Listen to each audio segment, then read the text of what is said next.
नमस्कार दोस्तों, हमने लास्ट अ, जो पाठ में यहाँ तक पढ़ा था, उसमें बताया था कि जो चार वेदों के नाम, चार वेदों के नाम मैंने बता दिए थे। ऋग्वेद, सामवेद, यजुर्वेद और अथर्ववेद। ठीक है। अब संस्कृत संस्कृति व्याकरण का संस्कृत व्याकरण का थोड़ा सा है। संस्कृत व्याकरण का प्रथम ग्रंथ कौन सा है? ग्रामर का कौन सा है? संस्कृत व्याकरण का कौन सा है? अष्टाध्यायी। जातक से क्या तात्पर्य है? जातक का मतलब क्या होता है? जातक गौतम बुद्ध के पूर्व जन्मों की कथाओं का संग्रह है। जो गौतम बुद्ध है, उसके जो जन्म जन्म से पूर्व की कथाओं का संग्रह है। अब दक्षिण भारत में संगम साहित्य की भाषा क्या है? संगम साहित्य की भाषा क्या है? तमिल। दक्षिण भारत में संगम साहित्य की भाषा क्या है? तमिल क्या है? तमिल है। ठीक है। अब उपनिषद से आप क्या जानते हैं? उपनिषद क्या है? उपनिषद उपनिषद से क्या तात्पर्य है? उपनिषद से तात्पर्य है, उपनिषद वेदों का अंतिम भाग है। उपनिषद क्या है? वेदों का अंतिम भाग है। उनमें आत्मा और परमात्मा की के दर्शन की चर्चा की गई। उपनिषद है जो वेदों का अंतिम भाग है, उसमें आत्मा और परमात्मा के दर्शन की चर्चा की गई। अब गैर साहित्यिक स्रोत। अब साहित्यिक स्रोत थे, अब गैर साहित्यिक स्रोत कौन से हैं? अब पत्थर अब पत्थर जो अभिलेख, अभिलेख मतलब अभी मतलब जो पत्थर धातुओं आदि, जो चट्टानों आदि पर लिखी पत्थर धातु, पकी हुई ईंटों आदि जैसी सख्त सतह पर खुरेच कर उकेरी गई लिखावट को अभिलेख कहते हैं। पत्थर है, धातु है, जो कठोर चीजें हैं, उनके ऊपर जो लिखी गई है, उनको क्या कहते हैं? अभिलेख। तो उनके ऊपर खुरेच कर उनको अभिलेख। इनका अध्ययन जो पुरालेख के अंतर्गत बिल्कुल प्रारंभिक लेख शिलाओं या पत्थरों पर खुदे हुए मिलते हैं। आम तौर पर इन्हें खुदवाने वालों की उपलब्धियों, क्रियाकलापों और विचारों का विवरण मिलता है। इसलिए हमें ऐसे शिलालेख मिलते हैं जिनमें राजाओं की यशोगाथा होती है या लोगों द्वारा धार्मिक उद्देश्य के लिए किए गए दान पुण्य का उल्लेख मिलता है। मतलब जो इसमें आमतौर क्या मिलेगा? आमतौर पर खुदवाने वाले उपलब्धि, जो राजा की क्या उपलब्धि, उस राजा ने क्या क्या काम किए। ठीक है। क्रियाकलापों, क्या क्या उनके दौरान कार्य किए गए। और उनके राजों का यशोगान होती है। राजा ऐसा था, वो यशोगान होता है। और लोगों द्वारा धार्मिक उद्देश्य के लिए कौन क्या क्या दान पुण्य किए गए, उनका उल्लेख मिलता है। अब कवियों ने राजाओं तथा आश्रयदाताओं की प्रशंसा में ऐसे जिन अभिलेखों की रचना की थी, कवियों ने, मतलब जो राजा और उनके आश्रय देने वालों की जिनकी उनकी प्रशंसा की थी, उन्हें प्रशस्तियां कहते हैं। उन्हें क्या कहते हैं? प्रशस्तियां।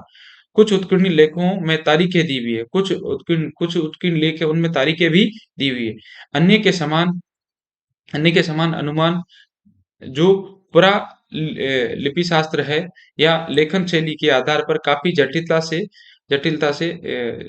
सटीकता से लगाया जाता है। बिल्कुल प्रारंभिक शिलालेख शिलालेख मिलते हैं। प्रारंभिक शिलालेख किसमें मिलते हैं? प्राकृत में मिलते हैं, जो आम लोगों की भाषा थी। जो किसकी भाषा थी? आम लोगों की। आगे चलकर इन्हें तमिल और संस्कृत का भी प्रयोग होने लगा। आगे आगे चलकर तमिल और संस्कृत भाषा का भी प्रयोग होने लगा। शिलालेख लिखवाने वालों में सबसे पहला नाम, शिलालेख मतलब शिलाओं पर, बड़ी बड़ी पत्थरों की शिलाओं पर जो लेख लिखवाते थे, जो वो सबसे पहले किसने लिखवाया? सम्राट अशोक ने, मौर्य सम्राट अशोक। उनके अधिकतर शिलालेख ब्राह्मी लिखी लिपि और प्राकृत भाषा में है। उनके अधिकतर शिलालेख किसमें? ब्राह्मी लिपि और प्राकृत भाषा में। हालांकि उत्तर पश्चिम में मिले कुछ शिलालेखों की लिपि खरोष्ठी है। कुछ शिलालेखों की क्या है? खरोष्ठी। अधिकतर जो पहले शुरू में कौन सी थे? प्राकृत भाषा में। फिर कौन से आए? तमिल में। उसके बाद कौन से आए? तमिल और संस्कृत भाषा में। ठीक है। अफगानिस्तान में मिले शिलालेख अरामाइक और ग्रीक लिपि में है। कौन से? अरामाइक और ग्रीक लिपि में, ताकि स्थानीय लोग उनमें लिखी हुई बातें समझ सके। अरामाइक और ताकि स्थानीय लोग उसे समझ सके। ब्रह्मी लिपि को पढ़ने में सबसे पहले जेम्स प्रिंसेप को 1837 में सफलता मिली। किसको? ब्रह्मी लिपि को लिखने में सबसे पहले जेम्स प्रिंसेप को 1837 में सफलता मिली। प्रिंसेप ब्रिटिश शासन में सिविल सर्वेंट थे। क्या थे? ब्रिटिश शासन में सिविल सर्वेंट थे। ब्रह्मी हिंदी हिंदी देवनागरी की ही भांति भांति बाएं से दाएं लिखी जाती है। जो जो ब्रह्मी लिपि जो पढ़ने है सबसे पहले जेम्स प्रिंसेप को मिलती। प्रिंसेप ने जो अमेरिका जो ब्रिटिश शासन के दौरान क्या थे, सिविल सर्वेंट थे, मतलब सिविल सेवा के थे। और ब्रह्मी लिपि देवनागरी की भांति बाएं से दाएं भी लिखी जाती है। अपन कैसे लिखते हैं, बाएं से हिंदी को लिखते हैं, बाएं से दाएं। जो ये हिंदी की लिपि कौन सी है, देवनागरी लिपि है। जबकि सास जबकि खरोष्ठी भाषा भी बाएं से दाएं से बाएं लिखी जाती थी, दाएं से बाएं लिखी जाती थी। अब ठीक है, जबकि खरोष्ठी भाषा दाएं से बाएं उल्टी लिखी जाती थी। अशोक के शिलालेखों में हमें उनकी धर्म तथा प्रशासन संबंधी नीतियों को समझने में सहायता मिलती। धर्म और प्रशासन की नीतियों को ईसा पूर्व पहली शताब्दी में ईसा पूर्व पहली सदी से राजा धर्मास भूमि का दान करने लगे थे। क्या करने लगे थे, भूमि का दान करने लगे थे। ईसा पूर्व पहली सदी से राजा धर्मास दान करते थे। सबसे पहले दक्कन सबसे पहले दक्कन के सातवाहन राजाओं ने ऐसा दान शुरू किया था। दक्कन के सातवाहन राजाओं ने ऐसा शुरू किया था। सबसे पहले ईसा पूर्व किसने की किया, दक्कन के सातवाहन राजाओं। उत्कीर्ण लेखों में ऐसे दाताओं और दान प्राप्त करने वाले का विवरण खुदा हुआ मिलता है। ऐसे लेखों में हमें उस युग की धार्मिक और आर्थिक गतिविधियों के बारे में धार्मिक और आर्थिक गतिविधियों के बारे में भी जानकारी मिलती है। लेख पत्रों में पाए गए हैं। अधिकतर लेखों में तांबे के पत्रों पर मिलते हैं। लेख लेख पत्रों पर पाए, पर अधिकतर लेख तांबे के पत्रों पर मिलते हैं। अधिकतर लेख तांबे के पत्रों में खुदे हुए अभिलेख शायद भूमि पाने वालों के हित में, जो भूमि पाने वाले हैं उनके हित में भूमि के स्वामित्व के प्रमाण पत्र के रूप में दिए जाते थे। भूमि के स्वामित्व के प्रमाण पत्र के रूप में दिए जाते थे। ठीक है। अब मगर इस प्रकार के लेखों को प्रमाण के तौर पर पूरी तरह स्वीकारने में कुछ बाधा है। कैसे? उदाहरण के लिए अक्सर अक्सर काफी हल्के खुदे हैं। इस प्रकार के प्रमाण के तौर पर जो स्वीकारने कुछ बाधा है, क्योंकि जो अक्सर काफी खुदे हुए हैं, इसलिए उन्हें पूरी तरह से पढ़ना समझना संभव नहीं होता है। क्यों? क्योंकि इसके अलावा कहीं कहीं लिखावट घिस गई है, या और कुछ कुछ अक्षर गायब हो गए हैं। यह भी हो सकता है कि कुछ शब्दों के अर्थ हमारे सामने नष्ट ना हो सके, क्योंकि वे किसी स्थान या समय से जुड़े हो वे स्थान और समय से जुड़े हो। ठीक है। कुछ शब्द हैं जो स्थान और समय से जुड़े, कुछ शब्दों का अर्थ हमारे लिए स्पष्ट न हो सके क्योंकि किसी स्थान से जुड़े हो। ठीक है। अब उत्कीर्ण लेखों का अध्ययन क्या कहलाता है? उत्कीर्ण लेखों का अध्ययन क्या कहलाता है? पुरालेख विद्या। क्या कहलाता है? पुरालेख विद्या। जो उत्कीर्ण लेखों का अध्ययन क्या कहलाता है? पुरालेख विद्या कहलाता है। अब प्रशस्ति किसे कहते हैं? कवियों द्वारा राजा तथा अन्य आश्रयदाताओं द्वारा रचे गए अभिलेख। जो कवि है उनके द्वारा राजा और उनके उनके साथ में जो लिखे गए आश्रयदाताओं की प्रशंसा, उनकी जो राजाओं की प्रशंसा की जाती थी, उसे प्रशस्ति कहते हैं। जैसे राज सिंह की राज प्रशस्ति, जो राजा राज सिंह मेवाड़ के थे उनकी प्रशस्ति राज प्रशस्ति। इस प्रकार की अनेक प्रशस्तियां लिखी जाती थी। अब पुरालिपि शास्त्र पहला पैलियोलॉजी की परिभाषा दीजिए। ठीक है। पैलियोलिपि की परिभाषा, अशोक के शिलालेख किस लिपि में लिखेंगे? ब्रह्मी लिपि पे। अशोक के शिलालेख किस लिपि में लिखे? पुरालिपि शास्त्र की परिभाषा, पुरालिपि मतलब पुरानी लिपियों को पढ़ने की पढ़ने की कला का विवेचन होता है। जो पुरानी लिपियां हैं उनको पढ़ने की जो कला कला का विवेचन पुरालिपि शास्त्र में होता है। अब हम आगे बढ़ेंगे। सिक्के। सिक्कों का अध्ययन मुद्रा शास्त्र कहलाता है। सिक्कों का अध्ययन क्या कहलाता है? मुद्रा शास्त्र। ठीक है। इसके अंतर्गत उकेरी हुई लिपि और आकृतियों जैसे दृश्य तत्व ही नहीं, धातुओं के विश्लेषण तत्व भी आते हैं। उकेरी केवल ऐसा नहीं है कि उसके उकेरी हुई लिपि, उसके साथ में जो धातु किस प्रकार का इस्तेमाल होता था, तो तभी धातु से ही पता चल जाता था कि राजा की उस टाइम की स्थिति क्या थी। प्राचीन सिक्के तांबा, चांदी, सोना, सीसा, जस्ता आदि धातुओं में ढाले जाते थे। तांबा था, सोना था, चांदी था, शीशा आदि ढाले जाते थे। भारत में प्राचीन प्राचीन सबसे पहले पाए जाने वाले सिक्कों में कुछ प्रतीक होते थे। कुछ सिक्कों में कुछ प्रतीक बने होते थे। इन्हें आहत सिक्के कहा जाता है। जिन सिक्कों में कुछ प्रतीक होते थे उन्हें कौन से सिक्के कहा जाता था? आहत सिक्के कहा जाता था। ये 6ठी शताब्दी के बाद चांदी और तांबे के में ढले होते थे। ये सिक्के किस में होते थे? चांदी और तांबे में ढले होते थे। पहले पहले पहले जिन सिक्कों में शासकों के नाम और आकृतियां दिखाई देती है, उन्हें भारतीय यूनानियों द्वारा जारी किया गया था। भारतीय यूनानी जिन जिन शासकों में शासकों के नाम और आकृतियां दिखाई देती है, उन्होंने उन्हें भारतीय यूनानियों ने जारी किया था। किन्होंने? भारतीय और यूनानियों ने। अब जिनका जिनका इस उपमहाद्वीप के उत्तर पश्चिमी भाग पर नियंत्रण स्थापित जिनका उत्तर नियंत्रण स्थापित हो चुका था, सर्वप्रथम स्वर्ण मुद्राएं ईसा की पहली सदी के लगभग ईसा की पहली सदी में लगभग कुषाणों ने जारी की थी। स्वर्ण मुद्रा किसने की जाती? सर्वप्रथम स्वर्ण मुद्राएं कुषाणों ने जारी की थी। किसने? कुषाणों ने। ईसा की पहली सदी के कुछ बहुत दर्शनीय स्वर्ण मुद्राएं जो दर्शनीय स्वर्ण मुद्राएं गुप्त शासकों ने जारी की थी। दर्शनीय स्वर्ण मुद्रा किसने जारी की थी? गुप्त शासकों ने, गुप्त वंश के शासकों ने। इनमें प्रारंभिक मुद्राएं सोने के सिक्कों की शुद्धता के लिए प्रारंभिक मुद्रा सोने की शुद्धता के लिए जानी जाती है। जो ठीक है। और चूंकि विनिमय के माध्यम के रूप में लिए जाते हैं, इसलिए उन्हें आर्थिक इतिहास के बारे में उपयोगी जानकारी मिलती है।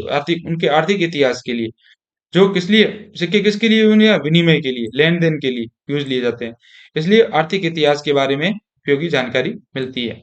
कुछ सिक्के शासकों की अनुमति से व्यापारियों और दस्तकारों के संघों द्वारा भी जारी की जाते हैं। शासकों की इससे दस्तकारी और वाणिज्य के प्रभाव का पता चलता है। दस्तकारी और वाणिज्य के प्रभाव का पता चलता है। सिक्कों पर राजाओं और देवताओं की आकृतियां भी दिखाई देती है। सिक्कों पर राजा और देवताओं की आकृतियां भी दिखाई देती है। और धार्मिक प्रतीक है। इनमें सबसे पहले उस समय की कला और धर्म धर्म पर प्रकाश पड़ता है। कला और धर्म पर प्रकाश पड़ता है। अब हम प्रश्न लेते हैं, सिक्कों का अध्ययन क्या कहलाता है? मुद्रा शास्त्र। सिक्कों का अध्ययन को क्या कहते हैं? मुद्रा शास्त्र। आहत जो सिक्कों में किन धातुओं का प्रयोग होता था? आहत सिक्कों में किन धातुओं का प्रयोग होता था? तांबा और चांदी का। आहत सिक्कों में तांबे और चांदी का प्रयोग। ठीक है। अब भारत में पहले किस राजवंश ने सिक्कों को जारी किया था? भारत में पहले जो स्वर्ण मुद्राएं पहले किस राजवंश ने सोने के सिक्के भारत में पहले सोने के सिक्के किसके शासकों में? सर्वप्रथम ईसा की पहली शताब्दी में कुषाणों ने जारी की थी। किसने की थी? कुषाणों ने जारी की थी। अब पुरातत्व। अतीत के अतीत के भौतिक अवशेषों का अध्ययन पुरातत्व की सहायता से होता है। भौतिक अतीत के भौतिक अवशेषों का अध्ययन पुरातत्व की सहायता से होता है। जो अतीत के भौतिक अवशेष, कुछ भी जो अवशेष रहे हुए हैं, भौतिक मतलब जो चीजें अपने को दिख रही है भौतिक जगत में, वो किसकी सहायता से? पुरातत्व की सहायता से होता है। हमें पुराने टीलों की की तहों की एक के बाद एक व्यवस्थित रूप से खुदाई करना और इसके द्वारा मिले गए अवशेषों के आधार पर बीते युगों के मनुष्यों के भौतिक जीवन के बारे में अनुमान लगाना सिखाता है। पुरातत्व ये किसके बारे में सिखाता है? हमें पुराने टीलों पुराने जो टीले हैं उनमें दबे हुए चीजें हैं उनको खोद कर और उनके समय में जो उनकी जीवन शैली किस प्रकार रही होगी उसके बारे में हमें सिखाता है। इतिहास पूर्व काल अर्थात लेखन का आविष्कार होने से पहले के युग के अध्ययन के लिए बहुत ही महत्वपूर्ण है। जो लेखन का आविष्कार है उसके जो लेखन का आविष्कार होने से पहले युग के बारे में हमें जानकारी मिलती है। इतिहास मूलतः लिखित सामग्री पर आधारित होता है। इतिहास मूलतः किसके ऊपर होता है? लिखित सामग्री पर आधारित होता है। हालांकि भारत में 2500 ईसा पूर्व से में सिंधु घाटी संस्कृति के काल में लेखन का प्रचलन हो लगा। हालांकि भारत में 2500 ईसा पूर्व में सिंधु घाटी जो संस्कृति थी के काल में लेखन का 2500 ईसा में के काल में हो चुका था। सिंधु घाटी के संस्कृति में उस लिपि को अब तक पढ़ा नहीं जा सका। उस लिपि को पढ़ा नहीं जा सका है। हालांकि हड़प्पा वासी लिखना जानते थे। हड़प्पा वाली वासी है वो लिखना जानते थे, पर इतिहासकार उस लेखन को अभी पढ़ नहीं पाए हैं। उनकी संस्कृति को प्रारंभिक इतिहास के दौर में रखा गया है, जिस सबसे पहली लिपि को पढ़ा जा चुका है। जिस सबसे पहली लिपि को पढ़ा जा गया वह है ब्रह्मी लिपि। जिस सबसे पहली लिपि को कौन सा पढ़ा जाएगा? ब्रह्मी लिपि को, जो ईसा पूर्व तीसरी सदी की लिपि है। ईसा से जो तीसरी सदी मतलब 300 साल पहले की लिपि है। ठीक है। अब अशोक अशोक के शिलालेखों में प्रयुक्त हुई थी। ये कौन से अशोक के शिलालेखों में प्रयुक्त हुई थी? खुदाई के द्वारा भारत में 7 लाख वर्ष पहले रहने वाले मानव द्वारा प्रयुक्त औजार तक मिले हैं। खुदाई के दौरान क्या 7 लाख वर्ष पहले मानव द्वारा प्रयुक्त औजार भी मिले हैं।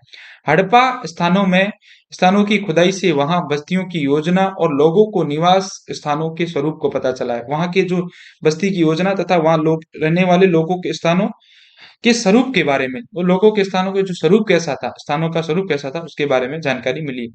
साथ ही ये पता चलता है कि वे मिट्टी के किस प्रकार बर्तनों को और औजारों कैसे औजारों और उपकरणों को किस प्रकार के खाद्यान्नों का इस्तेमाल करते थे। वे मिट्टी के किस प्रकार के बर्तनों और औजारों और खाद्यान्नों का इस्तेमाल करते थे। दक्षिण भारत में कुछ व्यक्तियों को उनके मिट्टी के बर्तनों, औजारों, हथियारों और उनकी अन्य निजी वस्तुओं को बड़े-बड़े भारी पत्थरों से दफनाया जाता था। मतलब जो दक्षिण भारत में कुछ व्यक्तियों को उनके मिट्टी बर्तनों और उन निजी वस्तुओं के साथ दक्षिण भारत में दफनाया जाता था। औजारों, हथियारों उनके साथ में दफनाया जाता था। वो मर जाते थे तो उनके साथ दफनाया जाता था। इन कब्रों को महापाषाण इन कब्रों को क्या कहा जाता था? महापाषाण कहा जाता था। इन कब्रों को महापाषाण कहा जाता था। ठीक है। इनकी खुदाई से हमें तीसरी सदी के पहले दक्षिण भारत में रहने वाले लोगों के जीवन के बारे में जानकारी मिलती है। इन इन तीसरी सदी से पहले के तीसरी सदी ईसा पूर्व के पहले दक्षिण भारत में रहने वाले लोगों के बारे में जानकारी मिलती है। खुदाई से मिले अवशेषों की प्राचीनता या उम्र निर्धारण में कई पद्धतियों से होता है। खुदाई से मिले अवशेषों की प्राचीनता मतलब खुदाई से मिले उनकी प्राचीनता मतलब कितने पुराने हैं, और उनकी उम्र निर्धारण कई पद्धतियों से उनकी उम्र निर्धारण कई पद्धतियों से होता है। इनमें से सबसे महत्वपूर्ण है रेडियो कार्बन कार्बन 14 काल निर्धारण पद्धति। इनमें सबसे महत्वपूर्ण कौन सी है? जिनकी उम्र का निर्धारण रेडियो कार्बन या कार्बन 14 या C14, शॉर्ट में कार्बन को सी कहते हैं। C14 काल निर्धारण पद्धति है। कार्बन 14 एक विकिरणशील कार्बन है। कैसा है? विकिरणशील कार्बन है जो सभी प्रकार के जीवधारियों में होता है। विकिरणशील कार्बन है जो मतलब सभी प्रकार के जीवधारियों में होता है। कार्बन C14 जो है विकिरणशील, जो सभी जीवधारियों में होता है। अब जीवधारियों की मृत्यु के बाद विकिरण पदार्थों की तरह यह भी समान गति से नष्ट होता है। यह भी समान गति से नष्ट होता है। किसी भी प्राचीन पदार्थ, लकड़ी या हड्डी की उम्र का अंदाजा इस बात से लगाया जाता है कि उसके C14 तत्वों का किस सीमा तक ह्रास हुआ। उसके C14 जो तत्वों का किस सीमा तक ह्रास हुआ है। मौसम और वनस्पतियों के इतिहास का पता पौधों के अवशिष्ट अंशों और मुख्यतः पराग के विश्लेषण से लगता है। इस आधार पर यह अनुमान लगाया गया है कि कश्मीर और राजस्थान में 7,000 से 6,000 ईसा पूर्व लगभग भी खेती होती थी। इसे अंदाजा 7,000 से 6,000 ईसा पूर्व लगभग भी खेती होती थी। धातुओं की बनी वस्तुओं की प्रकृति तथा उनके अवयवों का भी वैज्ञानिक विश्लेषण है। धातुओं से बनी वस्तुओं प्रकृति तथा उनके वैज्ञानिक विश्लेषण हो सकता है। इसमें उन खाद्यान्नों का भी पता चलता है जिनसे ये धातुएं निकलती है। मतलब जो खेती का पता चलने लग गया, और इनमें उन खाद्यान्नों को जिनसे ये धातुएं निकाली गई। इस प्रकार धातु प्रौद्योगिकी के विकास के चरणों का भी पहचाना, धातुओं को विकास किस प्रकार हुआ, धातुओं की प्रौद्योगिकी उसका पहचाना जा सकता है। भूवैज्ञानिक अध्ययन से प्रागैतिहासिक मानव के निवास स्थल, मिट्टी, चट्टानों आदि के इतिहास का अनुमान लगाया जाता है। जब तक एक और मनुष्य और दूसरी ओर पौधों और पशुओं को निरंतर पारस्परिक संपर्क न समझा जाए, तब तक मानवीय इतिहास को नहीं समझा जा सकता। जब तक मनुष्य और दूसरी ओर मिट्टी और पौधों, पशुओं के उनका आपस में संपर्क, पारस्परिक संपर्क, उनका संपर्क किस प्रकार था कि कौन से पशु पालतू पशु थे, कौन सी मिट्टी में उपजाऊ, कौन कौन सी फसलें उगाई जाती थी, कौन से पौधे थे। जब तक उनको संपर्क नहीं पूर्ण परस्पर इनका जो कांटेक्ट है वो नहीं समझ पाएंगे, तो मानव इतिहास को भी नहीं समझा जा सकता है। अब पुरातात्विक जो अवशेष है, अवशेषों के साथ भूवैज्ञानिक प्राणी शास्त्रीय अध्ययनों का योग मानव इतिहास की पुनः रचना विकास के लिए महत्वपूर्ण सामग्री प्रस्तुत करता है। जो प्राकृतिक अवशेष है, भूवैज्ञानिक प्राणी शास्त्र जो अध्ययनों का योग और मानव इतिहास की रचना के लिए महत्वपूर्ण सामग्री, जो प्राकृतिक स्रोत है ये मानव अध्ययनों के लिए महत्वपूर्ण स्रोत है, महत्वपूर्ण सामग्री है, जिससे अपन ये पता लगा सकते हैं कि उस प्रकार के इस प्रकार का जीवन रहा, किस प्रकार का महत्वपूर्ण सामग्री जो ये पुरातात्विक अवशेष प्रस्तुत करते हैं। अब पुरातत्व शास्त्र की परिभाषा दीजिए। जो हम पुरातत्व शास्त्र अतीत को समझने के लिए उत्खनन खुदाई का विज्ञान, अतीत को समझने के लिए जो हम जिस पद्धति का उपयोग करें उससे पुरातत्व विज्ञान, जो वैज्ञानिक चीजें यूज करते हैं उसे पुरातत्व शास्त्र कहते हैं। अब C14 काल निर्धारण की उपयोगिता, यह पुरातत्व C14 है, वो उसकी उपयोगिता क्या है? तो सी खुदाई के मिले अवशेषों, प्राचीनता या उम्र निर्धारण की पद्धतियों से इनमें सबसे महत्वपूर्ण रेडियो कार्बन C14 काल निर्धारण पद्धति, यह विकिरण कार्बन है जो सभी प्रकार के जीवधारी में होता है। जो विकिरण कार्बन है जो सभी प्रकार की जीवधारियों की मृत्यु के बाद भी विकिरण एक निश्चित समान जो निष्ठ होता है। किसी भी प्राचीन पदार्थ लकड़ी की उम्र का अंदाजा इस बात से लगाया जाता है कि उसकी C14 तत्वों की सीमा किस प्रकार ह्रास हुआ। तो हम ये कह सकते हैं कि यह पुरातात्विक खुदाई में निकली हड्डियों और लकड़ी के कालों का समय पर पता लगाने में जो लकड़ी और हड्डियों में निकली उसकी समय का पता लगाने में सहायक होता है जो C14 है।